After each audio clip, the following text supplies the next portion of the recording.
Praise the lord. దేవుని పరిశుద్ధమైన ఘనమైన నామమునకు మహిమ కలుగును గాక. ప్రభునందు మాకు అత్యంత ప్రియులు దేవుని ప్రజలైన మీ అందరికీ ప్రభు నామంలో ప్రత్యేకమైన శుభాలు తెలియపరుస్తూ ఉన్నాం. చాలా సంతోషం. దేవుని వాక్యంలోకి వెళ్దాం. ఈరోజు అపోస్తుల కార్యగ్రంథము 10వ అధ్యాయము మొదటి వచనములో నుండి కొన్ని విషయాలు నేను చదువుతాను. ఆసక్తిగా శ్రద్ధగా వినండి. దేవుడు అద్భుత కార్యాలు మీ పక్షాన చేస్తాడు. ఇటలీ పటాలమనబడిన పటాలములో శతాధిపతి అయిన కొర్నేలి అని భక్తిపరుడొకడు కైసరియాలో ఉండెను. అతడు తన ఇంటి వారందరితో కూడా దేవుని యందు భయభక్తులు గడవాడయుండి ప్రజలకు బహుధర్మము చేయుచు ఎల్లప్పుడూ దేవునికి ప్రార్థన చేయువాడు. చదవబడిన లేఖన భాగాన్ని మనం ఆలోచన చేస్తే కొర్నేలి అనబడిన శతాధిపతి ఇక్కడ మనకు కనబడుతూ ఉన్నాడు. వాస్తవానికి అపోస్తుల కార్యగ్రంథాన్ని పరిశుద్ధాత్మ కార్యాలు అని పిలుస్తూ ఉంటారు. ఎందుకంటే దేవుడు అపోస్తులను ప్రేమించి వారిని పరిశుద్ధాత్మతో నింపి అనేక మందికి దీవెనకరముగా ఆశీర్వాదకరముగా వాడుకున్నట్టుగా దేవుని వాక్యంలో మనం చూస్తూ ఉన్నాం. God used అపోజల్స్ for his glory. దేవుని తన మహిమ కొరకు అపోస్తులను ప్రేమించి ఆయన అభిషేకముతో నింపి అనేక ఖండాలను వారిని పంపించి ఈ విధముగా దేవుని రాజ్య సువార్తను మనకు అందింపచేయడానికి అపోస్తులను దేవుడు వాడుకుంటున్నట్టుగా ఈ అపోస్తుల కార్యగ్రంథంలో మనం చూస్తూ ఉన్నాం. వాస్తవంగా మన భారతదేశానికి అపోస్తులుడైన తోమా వచ్చాడు. దేవుని ఆత్మచేత నింపబడి కేరళలో సువార్తను ప్రకటించి ఆ తర్వాత మద్రాసులో చెన్నైలో ఆయన మరణించినట్టు చరిత్రలో మనం చూస్తూ ఉన్నాం. దేవుడు అపోస్తుల ద్వారా తన సువార్తను అనేక దేశాలకు దేవుడు తీసుకొని వెళ్ళాడు. మనం ఆరాధించే దేవుడు గొప్పవాడని మనం గుర్తించాలి. వాస్తవంగా 10వ అధ్యాయంలోకి మనం వస్తే ఇటలీ పటాలమనబడిన ఒక పటాలములో కైసరియా అనే ప్రాంతంలో శతాధిపతి అయిన కొర్నేలి ఉన్నాడని దేవుని వాక్యంలో మనం చూస్తూ ఉన్నాం. చాలా జాగ్రత్తగా మీరు గమనించాలి. కొర్నేలిని దేవుడు బహు చక్కని విధానంలో వాడుకున్నాడు. ఈరోజు కొర్నేలి జీవితంలో నుంచి కొన్ని ప్రాముఖ్యమైన విషయాలు మీతో మాట్లాడాలని నేను ఆశపడుతూ ఉన్నాను. బైబిల్లో క్యారెక్టర్ స్టడీ అని మనం చూస్తాం. అంటే కొంతమంది వ్యక్తులను మనం తీసుకొని వారి ద్వారా కొన్ని మంచి క్వాలిటీస్ మనం గమనిస్తే ఆ క్వాలిటీస్ మనం కూడా కలుగుంటము ద్వారా, ఆ విషయాలు మన హృదయంలో మనం కలుగుంటము ద్వారా అతీతమైన దీవెనలు ఆశీర్వాదాలు మనం చూస్తాం. మొదటిగా కొర్నేలిలో ఉన్న ప్రాముఖ్యమైన శ్రేష్టమైన లక్షణం ఏంటి అంటే అతడు తన ఇంటి వారందరితో కూడా దేవుని యందు భయభక్తులు గలవాడయ్యుండి. దేవుని నామానికి స్తోత్రం కలుగునుగాక. ఏమంటున్నాడు ఇక్కడ? తన ఇంటి వారందరితో భయభక్తులు కలిగిన వాడట. అంచెదినాల్లో దేవుడు ఇటువంటి కుటుంబాలను ఆశిస్తూ ఉన్నాడు. భయభక్తులు కలిగిన కుటుంబాలుగా మన కుటుంబాలు ఉండాలని, మన ఫ్యామిలీస్ అంతా దేవుని పట్ల ప్రత్యేకమైన భక్తి కలిగిన ఫ్యామిలీస్గా ఉండాలని దేవుని యొక్క ప్రధానమైన ఆశ. అయితే ఈరోజు వాక్యం వింటున్న సహోదరి సహోదరుడా, నీ కుటుంబం ఎలా ఉంది? కుటుంబము అంటే మోర్ దెన్ 2, ఇద్దరు కంటే ఎక్కువగా ఉంటే కుటుంబం అని పిలుస్తారు. భార్య, భర్త, పిల్లలు, మనవళ్ళు, వీళ్ళందరినీ కలిపి ఒక ఫ్యామిలీ అని పిలుస్తారు. అయితే ఈరోజు క్రైస్తవ కుటుంబమే అని పిలువబడుతున్నారు, కానీ చాలామంది ఆ కుటుంబాల్లో మాత్రం భక్తి చూడలేకపోతూ ఉన్నాం, ప్రార్థన చూడలేకపోతూ ఉన్నాం, దేవునితో సహవాసం ఆ కుటుంబంలో లేదు. అమ్మ మీరెవరు అంటే వీరు క్రిస్టియన్స్ అని చెప్తారు, కానీ ఇష్టానుసారమైన విధానాల్లో వాళ్ళు జీవిస్తూ ఉంటారు. భార్య దారి భార్యదే, భర్త దారి భర్తదే, పిల్లలు దారి పిల్లలదే. దేవుని పట్ల ప్రత్యేకమైన భయభక్తులు కలిగి జీవించే అనుభవాలు చాలా కుటుంబాల్లో కనుమరుగైపోతూ ఉన్నాయి. అయితే కొర్నేలి ద్వారా మనం నేర్చుకోవాల్సిన మొదటి పాఠం ఏంటో తెలుసా? తన ఇంటి వారందరూ కూడా భక్తి కలిగిన వారు. భక్తి కలిగిన కుటుంబాలు ఎక్కడైతే ఉంటాయో ఆ కుటుంబాల్ని ఖచ్చితంగా నా దేవుడు ఆశీర్వదిస్తాడు. ఈ మాట విన్నారా? భక్తి కలిగిన కుటుంబాల్లో సమృద్ధి ఉంటుందండి. భక్తి కలిగిన కుటుంబాల్లో ఆశీర్వాదం ఉంటుంది. భక్తి కలిగిన కుటుంబాల్లో మనశ్శాంతి ఉంటుంది. భక్తి కలిగిన కుటుంబాల్లో దేవుని యొక్క కృప అమితముగా విస్తరించబడుతుంది. ఈరోజు మన కుటుంబాలు ఎలా ఉన్నాయి? అసలు మన కుటుంబం అంతా మందిరానికి వస్తున్నారా? దేవుని సన్నిధిలో కనబడే కుటుంబముగా మన కుటుంబాలు ఉంటున్నాయా? యెహోషువ అంటాడు, నేనును నా ఇంటి వారము యెహోవాని ఏం చేస్తాం? సేవిస్తాం. మా దేవుణ్ణి మేము ఆరాధిస్తాం. మీ దేవుని పట్ల ఒక పరిపూర్ణమైన భక్తిని భయాన్ని కలుగున్న కుటుంబం. ఈరోజు నీవెలా ఉన్నావు? భక్తి కలిగిన కుటుంబంగా నీ కుటుంబం ఉందా? నీ ఫ్యామిలీ ఎలా ఉంది? పిల్లలు దేవుని మందిరానికి వస్తున్నారా? నీ భార్య దేవుని మందిరానికి వస్తుందా క్రమంగా? నీవు దేవుని మందిరంలో క్రమంగా కూర్చుంటున్నావా? భక్తి కలిగిన కుటుంబంగా నీ కుటుంబం ఉంటుందా? భక్తి కలిగిన కుటుంబం అంటే యేసుక్రీస్తు ప్రభు ఫోటోలు తగిలించుకుంటే భక్తి కలిగిన కుటుంబం అని చెప్పరండి. భక్తి కలిగిన ఫ్యామిలీస్ అని దేని చెప్తారంటే, యేసుక్రీస్తు ప్రభువుని నిత్యము ఆ కుటుంబంలో ఒక స్థానం ఉండాలి, వాక్యానికి ఆ కుటుంబంలో ప్రాధాన్యత ఉండాలి, ప్రార్థన ఎల్లప్పుడూ ఆ కుటుంబంలో ఉండాలి. అదే భక్తి కలిగిన కుటుంబము. ఎంతమంది మన కుటుంబంలో ఉన్నాము అన్నది ప్రశ్న కాదు. ఇంకో మాట, ఈ రోజుల్లో భక్తి అనేది న్యాచురల్గా రావట్లేదు. రీసెంట్గా ఒక కుటుంబం గురించి నేను విన్నాను. ఆ కుటుంబ యజమానికి ఒక పాస్టర్ గారట, కుటుంబ యజమానికి ఇంకొక పాస్టర్ గారట, ఇద్దరు పిల్లలకి ఇద్దరు వేరే పాస్టర్స్ అట. అంటే ఇప్పుడు ఒక్కొక్కరు ఒక్కొక్క మందిరానికి వెళ్తూ ఉన్నారు. ఆ కుటుంబాలు ఆశీర్వదించబడతాయా? ఆ కుటుంబాలు దీవించబడతాయా? ఒకటే కాపరు ఉండాలి కదా, ఒకటే సంఘ కాపరై ఉండాలి కదా. నీ కుటుంబంలో అడుగుపెట్టే దైవజనుడు ఒకే దైవజనుడు అయి ఉండాలి కదా. ఆ దైవజనుడే నీకేదైనా మేలు చేస్తాడు, నీకోసం ప్రార్థన చేస్తాడు కదా. అయితే ఈ రోజుల్లో ఇలాంటి కుటుంబాలు లేవండి. ఇష్టానుసారంగా జీవించే కుటుంబాలు చాలా కనబడుతూ ఉన్నాయి. కొన్ని కుటుంబాల్లో మనం చూస్తే భర్త మందిరానికి వస్తాడు కానీ భార్య మాత్రం దారి తప్పి జీవిస్తూ ఉంటుంది. కొన్ని కుటుంబాల్లో చెప్పండి, తల్లిదండ్రులు ఇద్దరు మందిరానికి వస్తే పిల్లలు మాత్రం లోకంలో జీవిస్తూ ఉంటారు. వీటిని ఏమంటారంటే భక్తి కలిగిన కుటుంబాలు అనరు, వాళ్ళు ఓన్లీ భక్తి కలిగిన విశ్వాసులనే అంటారు. ఎందుకంటే వాళ్ళిద్దరే దేవుని మందిరానికి వస్తున్నారు కాబట్టి. ఈరోజు దేవుడు మాట్లాడుతుంటున్నాడు భక్తి కలిగిన కుటుంబంగా.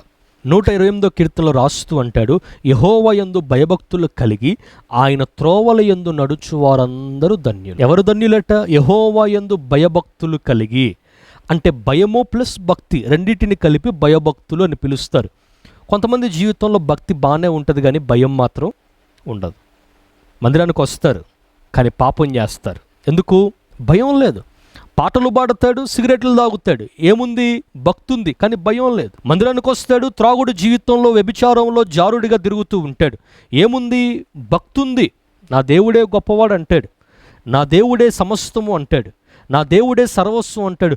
కానీ మరలా సోమవారం నుంచి శనివారం వరకు లోకంలో త్రాగుబోతుగాను, తిరుగుబోతుగాను, ఒక అబద్ధికుడిగాను, ఒక మోసగాడిగాను, ఒక వంచకుడిగా, ఒక లంచగుండిగా, ఒక జారుడిగా, ఒక వ్యభిచారిగా లోకంలో తిరుగుతూ ఉంటాడు. అది దేవుడు ఎప్పటికైనా మెచ్చడా భక్తిని? నువ్వు ఇటు దేవుని మందిరానికి వస్తూ అటు లోకంలో జీవిస్తే అది పరిపూర్ణమైన భక్తి కాదు, మారు మనసు లేని జీవితం అంటారు దాన్ని. కొంతమంది చూడండి, భయం బాగానే ఉంటుంది దేవుడు అంటే, కానీ భక్తి మాత్రం వాళ్ళ జీవితాల్లో కనపడదు. నాకు దేవుడు అంటే చాలా భయం అండి, అమ్మో నేను పాపం చేయలేనండి అంటారు. కానీ దేవుని మందిరంలో మాత్రం వారు కనపడరు, దేవుని సన్నిధిలో మాత్రం వారు కనపడరు. దేవుని వాక్యం సెలవిస్తూ ఉంది, కొర్నేలి తన ఇంటి వారందరితో కలిసి భయభక్తులు కలిగి జీవిస్తున్నాడంట. అంటే తన భార్య భక్తి కలిగి భయం కలిగి జీవిస్తుంది, తన పిల్లలు దేవుని యందు భయభక్తులు కలిగి ఉన్నారు. ఇలా వారి కుటుంబం అందరూ కూడా దేవుని యందు భయభక్తులు కలిగి ఉన్నారు. కాబట్టే యెహోవా దూత ఆ కుటుంబంలో అడుగు పెట్టబడింది. దేవునికి స్తోత్రం కలుగునుగాక. ఈరోజు దేవుని దూతలు నీ కుటుంబానికి తోడుగా ఉండాలి అంటే, దేవుని దూతలు నీ ప్రాకారానికి తోడుగా ఉండాలి అంటే, దేవుడే తన బాహువు నీ కుటుంబం మీద చాపాలి అంటే, నీ సరిహద్దులు దేవుడు తన బాహువు చేత ఒక కంచెగా దేవుడు నీ కుటుంబం చుట్టూ కాపుదలను పెట్టాలి అంటే, నువ్వు దేవుని యందు భయభక్తులు కలిగి జీవించాలని దేవుని వాక్యం సెలవిస్తూ ఉంది. రెండవది, కొర్నేలి బహు ప్రజలకు ధర్మం చేసేవాడట, అంటే మేలు చేసేవాడంట. పేదలకు సహాయము చేయటమో, ఇబ్బందుల్లో ఉన్నవారిని పరామర్శించటమో, తన వంతు సహాయము ఏదన్నా ప్రజలకు చేయటమో బహు ధర్మము. అంటే మంచి చేసేవాడట, ప్రజలకు మేలు చేసేవాడట. ఈ రోజుల్లో మేలు చేసేవారిని చాలా తక్కువ మందిని చూస్తూ ఉన్నాం. కీడు చేసేవాళ్ళే కనబడుతున్నారు కానీ మేలు చేసేవాళ్ళు కనబడట్లేదు. కనీ పెంచిన తల్లిదండ్రులు కడుపును కొట్టే పిల్లలు కనపడుతున్నారు, పిల్లల జీవితాన్ని పాడు చేసే తల్లిదండ్రులు కనపడుతూ ఉన్నారు. ఏ సంఘానికైతే వెళ్తున్నామో ఆ సంఘానికి చెప్పండి కీడును ద్రోహాన్ని తలంచే మనుషులను చాలా మందిని మనం చూస్తూ ఉన్నాం. కానీ కొర్నేలి అటువంటి వాడు కాదట. He was a man with helping nature. అనేక మందికి సహాయం చేసేవాడు, బహు ప్రజలకు ధర్మం చేసేవాడు, మేలు చేసేవాడు. మీకు ఒక మాట చెప్పమంటారా? ఏ మేలైతే చేస్తావో ప్రజలకు, అదే మేలు ఒకానొక సమయంలో నీ మీద రిఫ్లెక్ట్ అవటం ప్రారంభిస్తుంది. నువ్వు ఏ మేలైతే ప్రజలకు చేయటం ప్రారంభిస్తావో అదే మేలు ఒకానొక సమయంలో దేవుడు నీ మీదకు తీసుకొని వస్తాడు. ఒకవేళ నువ్వు కీడు చేయాలనుకుంటున్నావా, అదే కీడు నీ మీదకు వస్తుందేమో ఆలోచన చేయి. హామాను దుష్ట మనస్సు కలిగి మొర్దెకైకి యూదులకు కీడు చేయాలనుకున్నాడు. ఏమయ్యాడు? ఆఖరికి ఆ కీడు అతని మీదకే వచ్చేసింది. యాకోబు యోసేపుకు మేలు చేశాడు, విచిత్రమైన నిలువుటంగిని కుట్టించాడని బైబిల్లో మనం చూస్తూ ఉన్నాం. ఒక ప్రశస్తమైన వస్త్రాన్ని కుట్టించాడు. ఏమైంది? కరువు దినం వచ్చినప్పుడు అదే యోసేపు యాకోబు కుమారులకు మేలు చేశాడు, యాకోబుకు మేలు చేశాడు. నీవు కూడా దేవుడు నిన్ను ఎంతో ఆశీర్వదించాడు కదా, ఎంతో గొప్ప ఉద్యోగం ప్రభువు నీకు ఇచ్చుండొచ్చు, ఎంతో గొప్ప ఉన్నతమైన హైటెక్ జాబ్ నువ్వు చేస్తూ ఉండొచ్చు, నెల తిరిగేసరికి లక్షల రూపాయలు సంపాదించే వ్యాపారం ప్రభువు నీకు ఇచ్చుండొచ్చు. అయితే నీ ముందు ఒక పేదవాడు వెళ్తున్నప్పుడు, ఆ పేదవాడు నీ ముందుకు వస్తున్నప్పుడు అయ్యా అని చేతులు చాపినప్పుడు నీ వంతు సహాయం ఏమైనా చేస్తున్నావా? లేదా ఛీ పక్కకెళ్ళిపో, నా దగ్గర ఏముంటుందని చెప్పి వారిని చేదరించుకుంటున్నావా? అది దేవుని మనసు కాదు సహోదరుడా. ఆపదలో ఆదుకునే మనసే దేవుని మనసు, హక్కున చేర్చుకోవటమే దేవుని మనసు. ఒక మాట మీకు చెప్తాను. ఒకసారి ఒక ప్రాంతంలో ఒక వ్యక్తి రోడ్డు మీద పడిపోయి ఉన్నాడట, అనారోగ్యంతో పడిపోయి ఉన్నాడు, లేవలేని పరిస్థితి, మోటువాడిగా ముష్టివాడిగా కనబడుతూ ఉన్నాడు. అదే రోడ్డున చక్కగా ఒక ఉన్నతమైన ఉద్యోగం చేస్తున్న ఒక వ్యక్తి కనపడ్డాడు. ఈ కింద పడిన వ్యక్తి సహాయం అడుగుతున్నాడు, బాబు please help me to come out, లేవడానికి ప్రయత్నిస్తున్నాను, లేవలేకపోతున్నాను, నాకు సహాయం చేయనాయన, కాస్త పైకి లేపొచ్చు కదా, ఎంతో అనారోగ్యంతో సీరియస్లో పడిపోయి ఉన్నాను, లేవలేని పరిస్థితి, ప్లీజ్ హెల్ప్ మీ అవుట్, నాకు హెల్ప్ చేయి అడిగితే ఆ వ్యక్తి అన్నాడట, ఇది నీ కర్మ, దేవుడు నీ నొసటి మీద ఇలా రాశాడు, నిన్నెవడు బాగు చేయలేడు. పూర్వకాలంలో ఏదో ఒక పాపం నువ్వు చేస్తుంటావు, ఏదో ఒక తప్పు నువ్వు చేస్తుంటావు, అందుకే దాని ఫలితంగా ఈ కర్మ ఈ జన్మలో నువ్వు అనుభవిస్తూ ఉన్నావు. నేను ఇప్పుడు నీకు హెల్ప్ చేస్తే, సహాయం చేస్తే నీ కర్మను మార్చిన వాడిని అవుతాను, ఆ శాపం నాకు నా పిల్లలకు చుట్టుకుంటుంది, నేను నీకు హెల్ప్ చేయలేను అని చెప్పేసి దారిని వెళ్ళిపోయాడు ఆ ఉన్నతమైన ఉద్యోగి. వేరే వ్యక్తి వచ్చి లేపారు, దేవుడు ఆ వ్యక్తిని కనికరించాడు, బహుగా ఆశీర్వదించాడు. అయితే కొన్ని రోజులు అయిపోయిన తర్వాత అదే రోడ్డు మీద నిస్సహాయమైన పరిస్థితులలో ఒక వ్యక్తి అడుక్కుంటూ ఉన్నాడు. అయితే దేవుని చేత ఆశీర్వదించబడిన వ్యక్తి ఉన్నాడే, ఆ వ్యక్తి కారులో ప్రయాణం చేస్తూ ఉంటే కారు ఒక చోట ఆపిన తర్వాత ఆ గ్లాస్ దించి, బాబు కారులో వెళ్తున్నప్పుడు కారు అక్కడ ఆపాడు. ఈ అడుక్కునే వ్యక్తి వచ్చి సార్ ఏమన్నా ఉంటే సహాయం చేయండి, ఈ ప్లేట్లో మీకు తోచింది వెయ్యండి సార్ అంటే, ఆ గ్లాస్ కింద దించి చూడగానే ఎవరో తెలుసా? ఒకప్పుడు ఏ వ్యక్తి అయితే ఇతన్ని పైకి లేపమంటే కర్మ సిద్ధాంతం గురించి మాట్లాడాడో అదే వ్యక్తి అడుక్కుంటూ ఉన్నాడు. డోర్ తింపగానే ఆ వ్యక్తి ఆశ్చర్యపోయాడు, సార్ మీరా, ఇదేంటి మీ స్థితి మారిందా? ఎవరు మార్చారు మీ సిచ్యువేషన్? ఏంటండి మీ పరిస్థితి ఇలా అయిపోయింది? అప్పుడు అడుక్కుంటూ మీరు ఇదే రోడ్డు మీద పడిపోయి ఉన్నారు కదా, ఇప్పుడు ఇదే రోడ్డు మీద కారులో తిరుగుతున్నారు, ఏంటి సార్ అంటే ఆ వ్యక్తి చెప్పాడట, నువ్వు కర్మ అని చెప్పి కర్మ సిద్ధాంతం గురించి మాట్లాడావు, సహాయము చేయమంటే ఇది నీ కర్మ అని చెప్పావు, కానీ నా దేవుడు ఏమన్నాడో తెలుసా? నా యొద్దకు రా, నేను నీ కర్మను మారుస్తానని చెప్పాడు. ప్రభు యొద్దకు వెళ్ళాను, దేవుడు నా ఫేట్ మార్చాడు, నా స్థితిని మార్చాడు, నా పరిస్థితిని దేవుడు తిరగరాశాడు, నా జీవితాన్ని ఆశీర్వాదకరంగా దేవుడు నింపటం ప్రారంభించాడు. అయితే ఇప్పుడు నేను నీకు సహాయం చేస్తాను, తీసుకో. నా దేవుడు ఎటువంటి వాడో తెలుసా? బైబిల్ నాకేం నేర్పించిందో తెలుసా? ఆపదలో ఉన్నవారిని ఆదుకోమని బైబిల్ నాకు నేర్పించింది.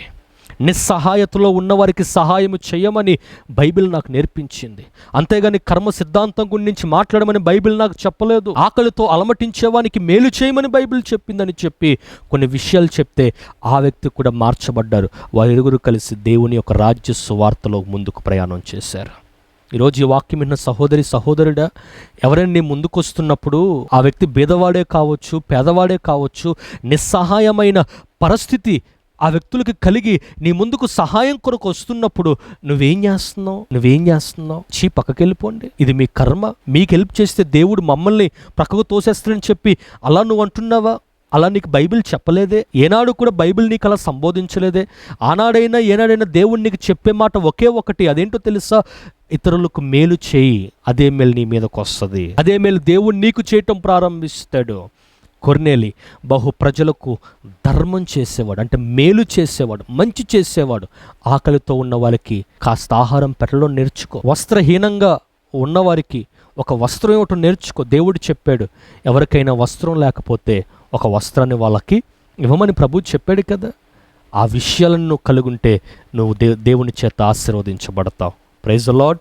మూడోది, కొర్నేలి తన ఇంటి వారితో ప్రార్థన చేస్తాడట, ప్రార్థనాపరుడట.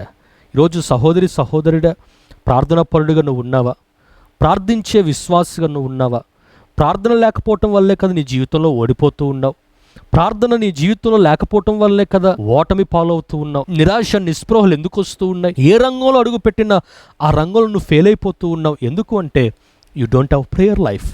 ప్రార్థనా జీవితం నీకు లేదు. ప్రార్థించే విశ్వాసి ఎల్లప్పుడూ కూడా ఆనందంగా బ్రతుకుతాడు. ప్రార్థించే విశ్వాసి ఎల్లప్పుడూ కూడా సమస్యల్లో కూడా దేవుని పట్ల సంతోషిస్తాడు. సమస్యలు వచ్చినా వాళ్ళకి పెద్దగా అనిపించవండి, నొప్పి అనిపించదు, పెయిన్ అనిపించదు, ఆ సమస్యలను చూసి భయం అనిపించదు. కొంతమంది చూడండి ఊరికినే భయపడిపోతారు. నోటే జ్వరం రాగానే ఉనిగిపోతూ ఉంటారు. కొంతమంది చిన్న జలుబు రాగానే చాలామంది టెన్షన్ పడిపోతూ ఉంటారు. ఇక వాళ్ళు జ్వరానికే భయపడుతున్నారంటే ఇక పెద్ద పెద్ద సమస్యలకైతే నాకు తెలిసి ప్రాణమే బోద్దేమో కొంతమందికి. ఎందుకు వారికి ఆ జీవితంలో ఆ భయం అంటే దేవుడు ఉన్నాడు అనే విశ్వాసం లేకపోవటం ద్వారా, ప్రార్థనా జీవితం లేకపోవటం ద్వారా. ఉందా నీ జీవితంలో ప్రార్థనా జీవితం? ఈ వాక్యం వింటున్న సహోదరి, ప్రార్థన చేస్తున్నావా? ఒంటరిగా ఉంటున్నప్పుడు సెల్ ఫోన్ పట్టుకొని కూర్చుంటున్నావా? బిగ్గెస్ట్ టైం వేస్ట్ ఏంటంటే ఈరోజు సెల్ ఫోన్, ఇన్స్టాగ్రామ్, ఫేస్బుక్, ఈ రీల్స్ అన్నీ కూడా టైం వేస్ట్ చేస్తూ ఉన్నాయి. నీవు కూడా అలానే ఉన్నావా ఈరోజు? అటువంటి సిచ్యువేషన్స్లో నువ్వు ప్రయాణం చేస్తూ ఉన్నావా? ఒంటరితనంలో ఉన్న యాకోబు దేవునితో మాట్లాడడానికి ఇష్టపడ్డాడు కదా. ఒంటరితనంతో సింహాల బోనులో ఉన్న దానియేలు దేవునికి ప్రార్థించలేదా? యోసేపు దేవుని పట్ల భయభక్తులు కలిగి జీవించలేదా? నీవు కూడా భయభక్తులు కలిగి జీవించగలిగితే యోసేపును ఆశీర్వదించిన దేవుడే నిన్ను నీ కుటుంబాన్ని ఆశీర్వదిస్తాడు. నిన్ను నీ కుటుంబాన్ని దేవుడు దీవిస్తాడు. ప్రార్థనా జీవితం నువ్వు కలుగుండు. ఎప్పుడు కూడా ఏ స్టెప్ తీసుకున్నా do prayer in each and every aspect. ప్రతి సందర్భంలో ప్రార్థన చేయటం నేర్చుకో. ఒక ఉద్యోగం కొరకు ప్రయత్నిస్తున్నావా? ప్రార్థన చేయి. వ్యాపారం చేయాలి అనుకుంటున్నావా? ప్రార్థన చేయి. ఒక యూనివర్సిటీలో జాబ్ కోసం, ఒక యూనివర్సిటీలో సీటు కోసం ఎదురు చూస్తున్నావా? ప్రార్థన చేయి. నీ హృదయంలో ఏమైనా సొంత ఉద్దేశాలు ఉన్నాయా?